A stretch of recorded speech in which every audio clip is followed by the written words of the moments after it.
ఇది కదా ఆఫర్ అంటే ఇప్పుడు ఎంత కొంటే అంత ఫ్రీ విఆర్ఆ fine silver jewellery Jubilee Hills check post Hyderabad.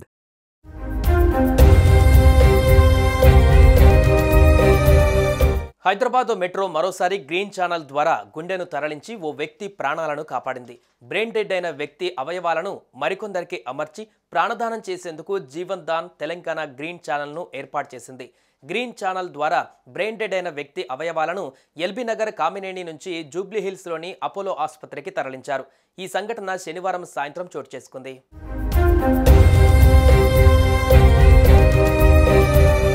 Nalgonda జిల్లా పడమటిపల్లె గోకుల్ నగర్కు చెందిన కడారి జంగయ్య ఈ నెల 3న ఇంట్లో ఒక్కసారిగా కుప్పకూలి పడిపోవడంతో చికిత్స నిమిత్తం ఎల్బీ నగర్ కామినేని ఆసుపత్రికి తరలించారు. గత 5 రోజులుగా ఆయనకు చికిత్స అందించినప్పటికీ కోలుకోలేదు. శనివారం ఆయనకు బ్రెయిన్ డెడ్ అయినట్లు వైద్యులు గుర్తించారు. బ్రెయిన్ డెడ్ అయిన వ్యక్తి అవయవాలను దానం చేసినట్లయితే మరికొందరికి ప్రాణం పోయవచ్చునని జీవన్ దాన్ ప్రతినిధులు జంగయ్య కుటుంబ సభ్యులకు అవగాహన కల్పించారు. కుటుంబ సభ్యులు బ్రెయిన్ డెడ్ అయిన జంగయ్య అవయవాలను దానం చేసేందుకు ముందుకు వచ్చారు.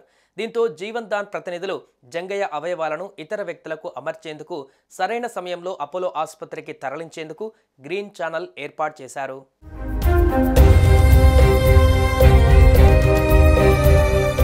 గ్రీన్ ఛానల్ ద్వారా మొదట అంబులెన్స్లో ఎల్బీ నగర్ కామినేని నుంచి రాత్రి 8:04 బయలుదేరి నాగోల్ మెట్రో వద్దకు 8:12 చేరుకున్నారు. నాగోల్ మెట్రోలో 8:12 బయలుదేరి జూబ్లీ హిల్స్ మెట్రో స్టేషన్కు 8:35 చేరుకున్నారు. అక్కడి నుంచి అంబులెన్స్లో అపోలో ఆసుపత్రికి 8:40 చేరుకున్నారు.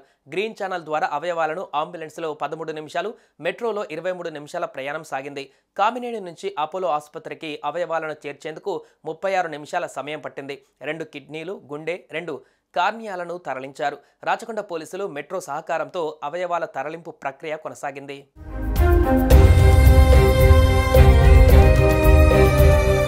సుమన్ టీవీలో మీ పర్సనల్ అండ్ బిజినెస్ ప్రమోషన్స్ కోసం కింది నెంబర్కి కాంటాక్ట్ చేయండి.